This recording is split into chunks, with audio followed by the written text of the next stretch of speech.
It's been a long time.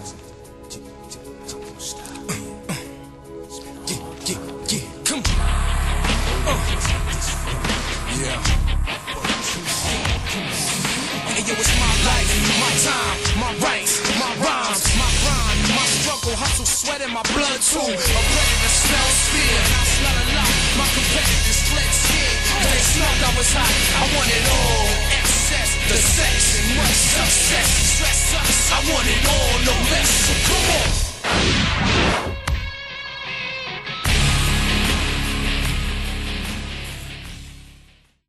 And then the Asians were We're live. Oh, fuck. Oh, no. Hello, everyone. My name is Buddy, and welcome back for another edition of Tuesday Night SmackDown. Fuck, man. What else is there to say? I mean, I'm sure the Asians had something to do with it. Big night. There's so much going on. There is so much going on. So, ladies and gentlemen, we're in Madison Square Garden. Let's kick off the show. According to Putty, I can no longer just say the Asians. So there was so much going on in this show that we needed to have a pre-show match. What so the hell? Becky Lynch is gonna beat Sasha Banks. Holy shit. Okay, that's eventful. It's a dark match, so nobody cares. True. Oh, man. So we start off the show. William Regal comes out and says, a lot has gone on over the last couple days. And, I think we just need to look forward. We need to continue doing what we've been John Cena's music hits. Is it the really shitty, like, custom or whatever it is? If you look up...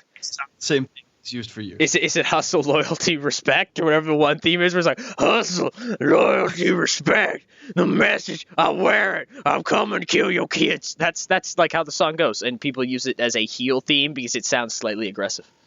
No, it is the exact same song he's been using.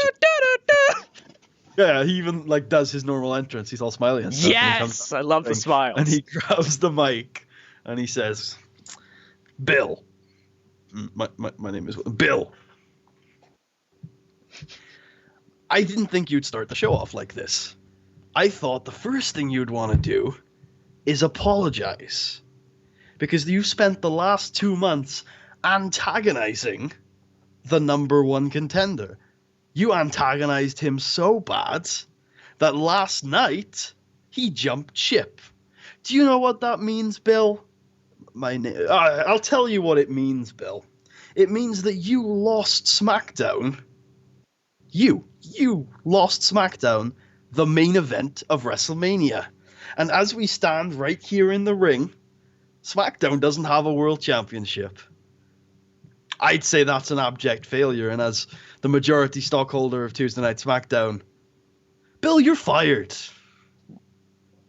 And, William Regal seems very confused, and John just points, get out of the ring. Leave. And then he slowly but reluctantly walks off and says, right. And so there was one. I bet you're all waiting for an explanation. It's not coming tonight. It may come next week. It may come the week after. It's going to come on my terms. But for now, I will say this. I'm in charge now. 2 years ago, I wanted to be the general manager of SmackDown, a company that I own, and I was stopped because it would conflict with interests. I was stopped by the Team Hell No Commission, or Team Hell Yes Commission. Since then, Daniel Bryan now announces on the B Show, and Kane decided to be a complete hypocrite and step into the ring. They're gone. So is William Regal. I am in charge now. And the first thing I'm going to do is Shinsuke Nakamura is injured. The show must go on. AJ Styles will replace Shinsuke Nakamura in the King of the Ring tournament with a 2-point reduction. Okay. And in tonight's main event, he will take on Carl Anderson. Whoa. Announcement. Uh-oh. When I fired Chris Hero last year. Putty. Yep. Did the thing again. Nobody knows what you just said aside from Chris Hero. Okay, we'll be right back, folks. When I fired Chris Hero last year, when I fired Chris Hero, his contract was not terminated. We just let him go to Raw, and I've been in contact with Chris Hero for the last few months. In fact, you want to know why he laid down for Vince McMahon in the Elimination Chamber? He didn't want the world title. He's a SmackDown guy. When he left Raw yesterday, and I've had many conversations with David Otunga, this is completely above board. He's not coming back. So, ladies and gentlemen, let me introduce to you a true star, a true and worthy champion. Oh shit! Fire alarm. Oh. We'll be back. Hopefully. This is the most technical difficulties plagued It's true. recording session It's true. ever. So I was at so let me introduce to you guys a true champion. Let me introduce to you guys You're kidding me. What? Wow, this is insane, guys. I've never had this much problems doing anything. Is he there? Putty? Holy shit, Putty's gone, folks. Holy shit, we'll be back again. What the hell is this? No, he's there. He's there. I hear him. Okay, so I've checked. It's you. It's on your end because I know it's me. I know it's me. Then we need to. Okay, let's just. What else am I supposed to do? Like, I can't change anything. I've gotten nothing else running than what I need to be running. What's going on in your house? Nothing. Nobody's home but me. Have you gone around to make sure all of the televisions, all of the computers, everything's off? Everything's off. And you, I don't believe that you've gone and checked all of that. I think you're saying that. I don't want to you go and think check all of everything's off. that. Right, there you go. I knew you didn't. Go and check all of that. We'll be back, everybody. We'll be back. Hopefully. And so we move on to the next segment. Chris Hero is here on SmackDown. He gets on the mic and he says everything John said was true. John didn't fire me. I've known John for a very long time. A lot longer than you might expect. And I won't go into too much detail because I think John deserves the right to do that himself. Let's just say I've never been an enemy of John. And I've never been an enemy of Vincent Kennedy McMahon. When I attacked him back on SmackDown last year, he was in the wrong place at the wrong time. And inside the Elimination Chamber at New Year's Revolution, he was in the right place at the right time. If it was anybody else, I would have done the same thing. Because quite frankly, I've never cared about the World Heavyweight Championship, and I've never cared about Raw. I've talked to David Otunga, and it's been sorted out. My contract with SmackDown still runs, and my Raw one is invalid because of that. I couldn't have signed a Raw contract legally. I was already a SmackDown superstar. And so I'm here. World Championship in hand. I wanted to address one thing, though. I wanted to address The Undertaker, who promised with every fiber of his being when he entered the Royal Rumble that he would win and he would face me at WrestleMania because he was sure that I would win this title. Well, Taker, you were right about one thing, but you failed. And I find that hilarious. And let's take a look at the King of the Ring table as we move into our matches this evening. Okay, so as you can see, the table has already changed from last week because AJ Styles had a 2-point reduction. Good stuff for. Oh no. Good score. It's okay. We can hear you. We can hear you. Never mind. I think. What did you miss from me? Nothing. I don't think. Okay, so it's good stuff for. That's what we heard. There was some weird noises. What is going on? What do you mean what's going on? I don't know. We just say what you were gonna say. It's good stuff for. Omega and Riddle. Yeah, definitely. I think they're probably in semifinals contention at this point. Oh yeah, of course. All right, so tonight's matches, if you weren't watching last week, were Johnny Gargano versus Matthew Riddle starts us off for the evening. Hiroshi Tanahashi versus Pentagon Jr., Zack Sabre Jr. versus Roderick Strong, Kenny Omega versus Rusev, and AJ Styles versus Carl Anderson. What are you thinking about this first matchup, which is Johnny Gargano, Pentagon? No. Johnny Gargano, Matthew Riddle. All right, so Matthew Riddle. Matthew Riddle is this rookie guy, I guess. You know, I don't. Why am I being weird? Give me a minute. Gotta compose myself.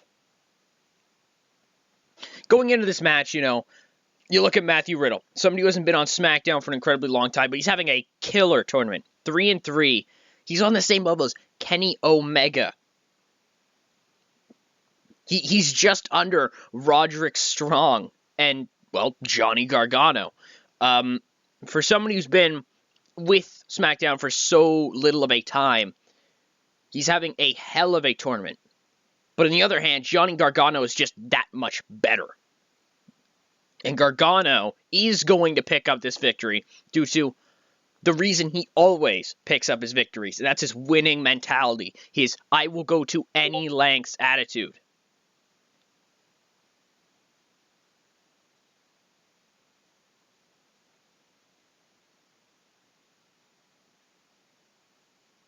Oh, jeez, I think we lost Buddy. I'll be back. God damn. And so, in 5 minutes, 5:22, Johnny Gargano defeats Matthew Riddle by submission with the Gargano escape.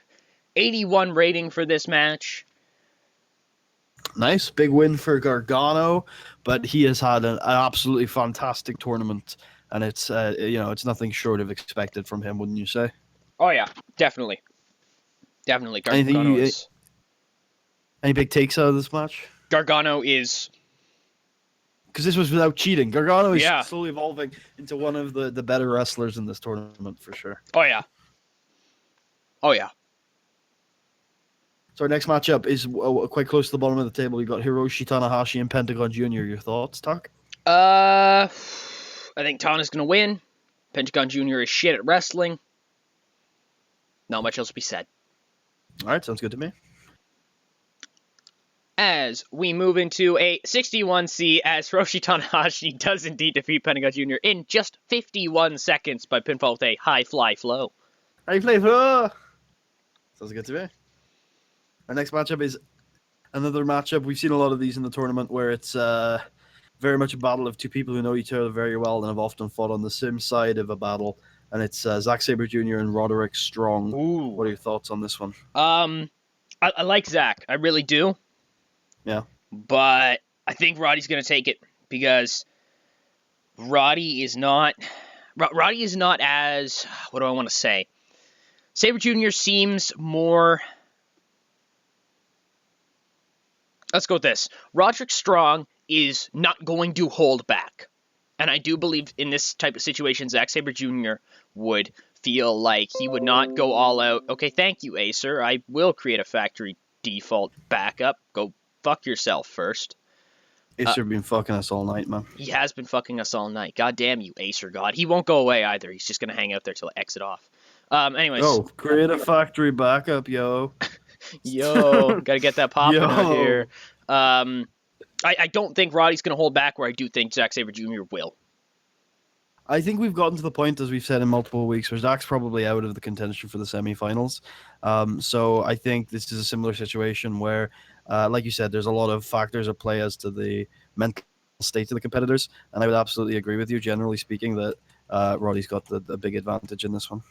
And with an 88B+, Zack Sabre Jr. defeats Roderick Strong in 20 minutes, 13 seconds by submission with hurrah, another year, the Exhonorable March of Progress. Surely I think I've got it memorized. Hurrah, another year. Surely this one will be better than the last. The Exhonorable March of Progress will lead us to happiness. Is it happiness? It's definitely will lead us to happiness. Then you got it. 1000%. Bang on. Cool. I'm glad. So Sabre Jr. picking up a big win here. Big win from Sabre Jr. It's a real upset. I don't think it's I don't think it's enough to get him back into the tournament. I don't think so either, but it's big. Big nonetheless. Really... Big implications outside of the tournament. Yeah, definitely, especially when he's coming towards, he's still kind of fighting in a lot of ways for that recognition and also, that respect. Two nights ago, Roderick Strong fought for the WWE Championship. Yeah, he was the number one contender for all intents and purposes. And Zack Sabre Jr. has just defeated him. Yeah, so it's a big win for Zack. Absolutely agreed. What do we have up next? That's the end of this section of the tournament. So we should have an intermission. Yes, the intermission as everyone gets their popcorn and heads to their seats. So we have AJ Styles and Carl Anderson.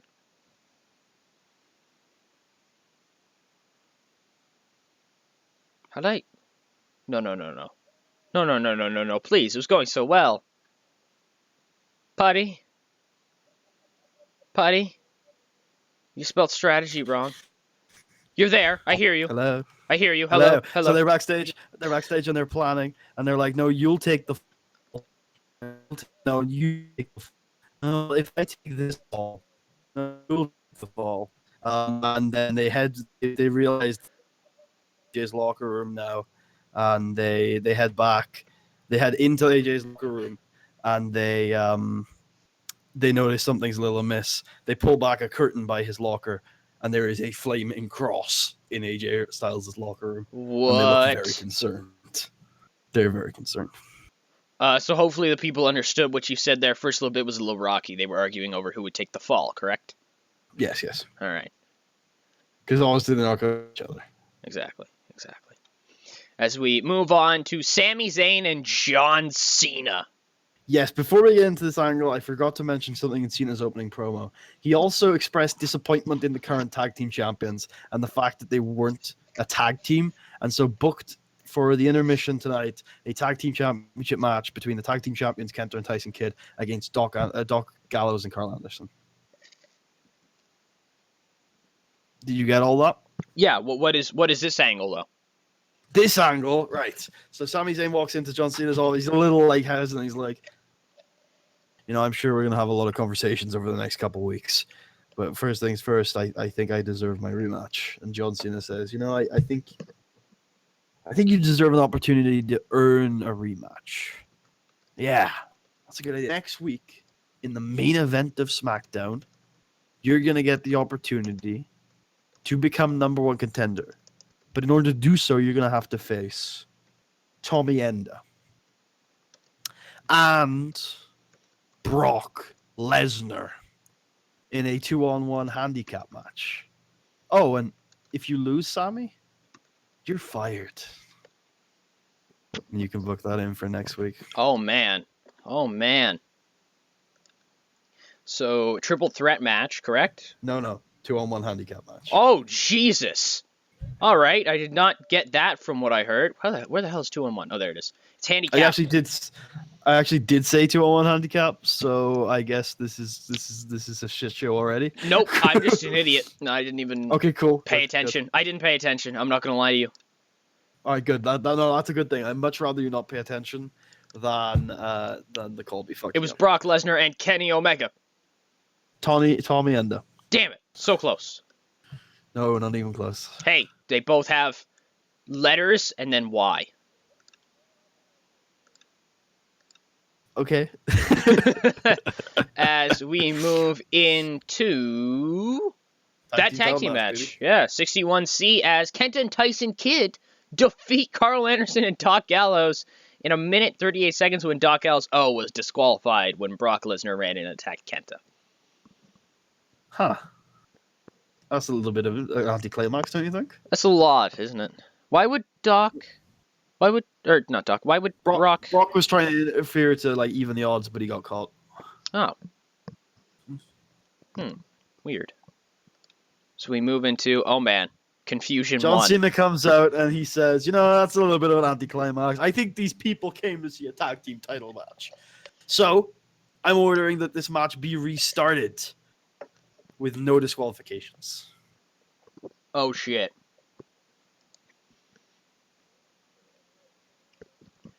And in a minute 49 seconds, Carl Anderson and Doc Ellis defeat Kenta and Tyson Kidd when Kenta was counted out while fighting Carl Anderson. So Kenta gets counted out. They retain their titles, but they couldn't get him back in the ring. Again, that just feels a little anticlimactic to me. Oh, God. Confusion 2. No. I think these people came to see a tag team title match. I'm going to order this match to be restarted. No disqualifications, no countouts. Third time's the charm? And it is.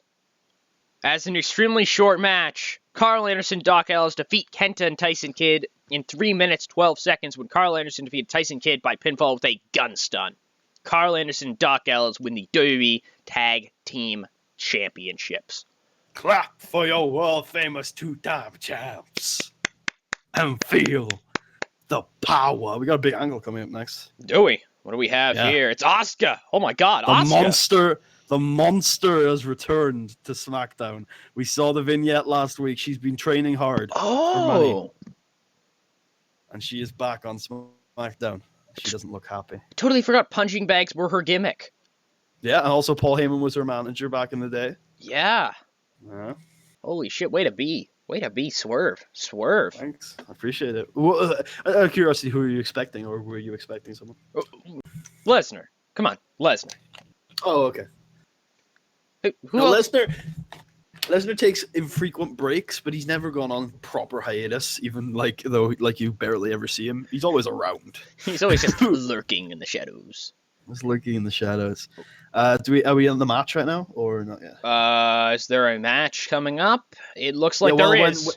When Asuka returns, she is barreling to the ring with the local talent in it. Yes, and she defeats Noelle Foley in 44 seconds. Oh my God, there's a new Radeon software update available. Fun fact, by the way, this match lasted longer than some of the King of the Ring matches. 44 entire seconds. Poor Pentagon. As we move onwards to introductions with Lenny Leonard.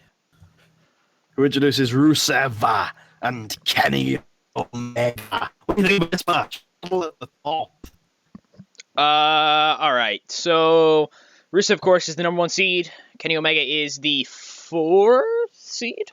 Yep, correct. But in terms of rankings, Rusev is quite high. Kenny Omega is higher, but of course, there's some salt to be added to that due to the fact that he's mostly ahead as high as he is because of the Shinsuke dropout. I think I'm gonna go Rusev in this match. I'm gonna play it safe. Yeah, well, Rusev is 5-1, so that is a very safe bet, I would say.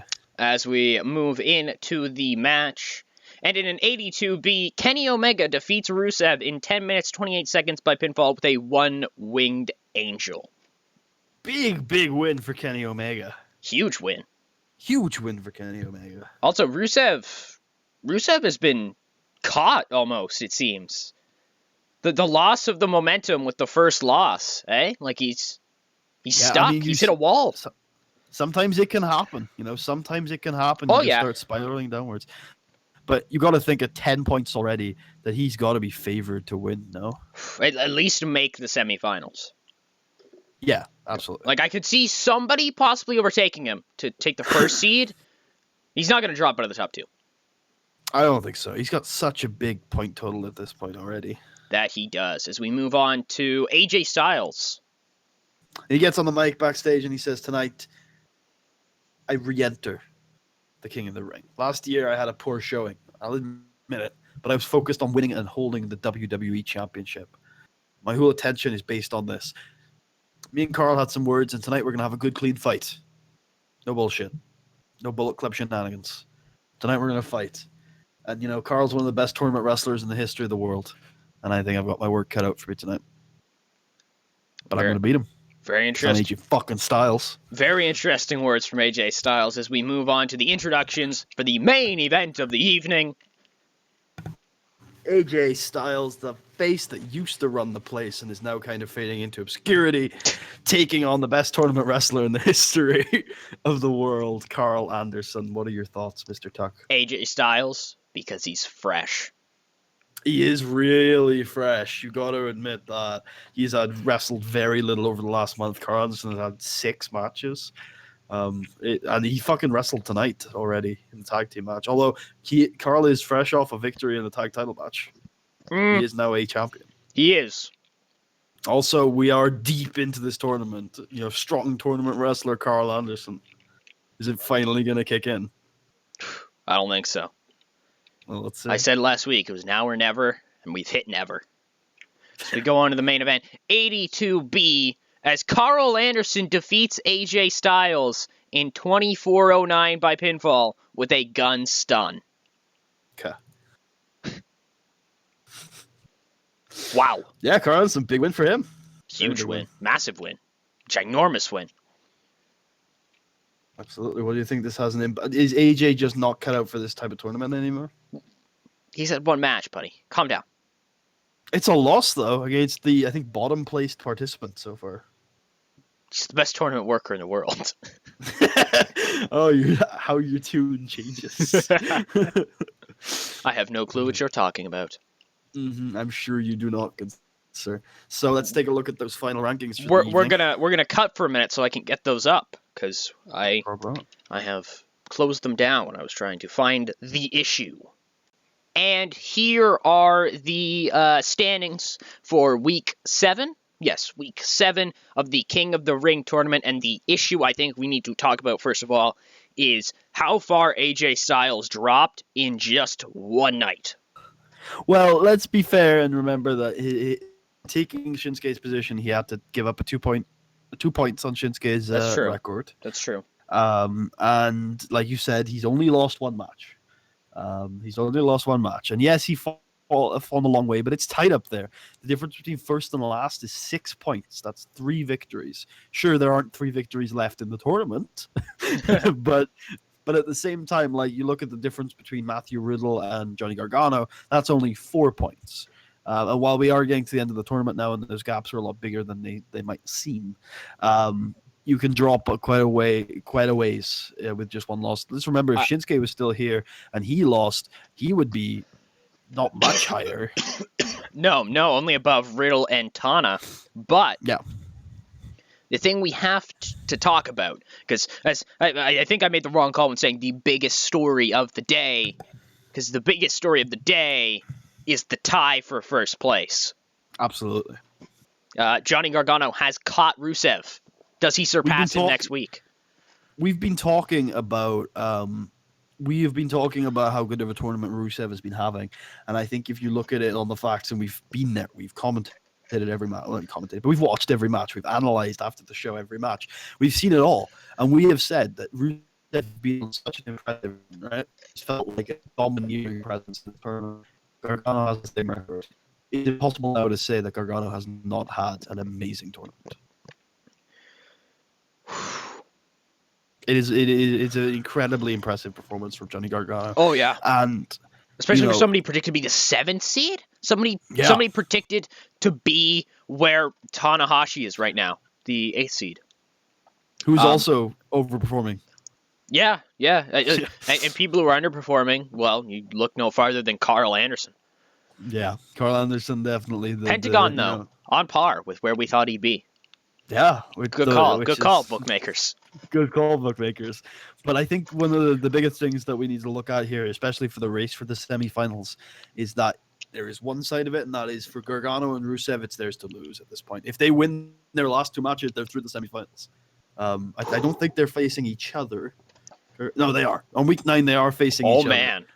But if they win their matches next week and they draw on the final day, they're guaranteed both to go through. So it's in their hands, basically. I would try to if I were one of them, I would try to swing for a tie. I would definitely. If I were the two of them, I would I would talk to the other person. I would ask them to tie. That way they both go through. I personally, I would, because they know that they could both go through with a tie on the last day, but you know personally that you are guaranteed to go through with 2 victories. Which actually, I haven't done quite the math on this. I think a victory sees either man through next week, because I think mathematically Roddy and Kenny can't catch up. But that would only be. I do believe that would only be if Roddy and Kenny were to lose, correct? No, because they would only be able yes, to tie they would only be able to tie, and I think and then it goes correct. to head-to-head records. So look at like Rusev, he lost to Pentagon, and I think Riddle. No, Pentagon. Who did Rusev lose to this week? It was Omega, right? Omega, correct. So Omega could go ahead of Rusev, but Roddy couldn't unless Roddy's facing Rusev next week, which he is not. So there it goes to very complicated situations. But I do think it is a thing that if either Rusev or Gargano or both of them win next week, Rusev is taking on Hiroshi Tanahashi and Gargano is taking on Pentagon Jr. Relatively easy matchups. Correct. I think if either of them were to win next week, or indeed both, I think that would for me be essentially them guaranteeing they go through. I think 12 points is unassailable to at least go through in this tournament. Personally, very, very interesting. Ooh. But if they slip up, there are 3 men who are very, very close, knocking on the front door. I still think 3 points is too big of a gap. I think Sabre is out. Okay. But Strong and Omega are very close to catching up. Roderick Strong next week takes on Carl Anderson, who hasn't had the greatest tournament, but is seeming to kick into gear now. Hopefully. And Kenny Omega takes on AJ Styles, which is going to be a very interesting matchup. AJ Styles comes into this tournament, gets his magnificent SmackDown 7 compatriots first 2 nights out of the block. So we'll have to see how he does against those guys. But for me, I think the story at the top is that for Rusev and Gargano, it's theirs to lose. But if they slip up, you got Strong and Omega right on their heels, and this could make for a very exciting couple weeks. That it could. And let's look at our final show rating of a 87B+. Pretty good. Yeah, we have Jeremy Vane. Would you like to hear about Jeremy Vane, buddy? No, I'm good, but I would like to tell the folks to make sure to tune in next week. Sami Zayn takes on Tommy Enda and Brock Lesnar. If he wins, he gets a WWE Championship shot against Chris Hero. If he loses, he is fired.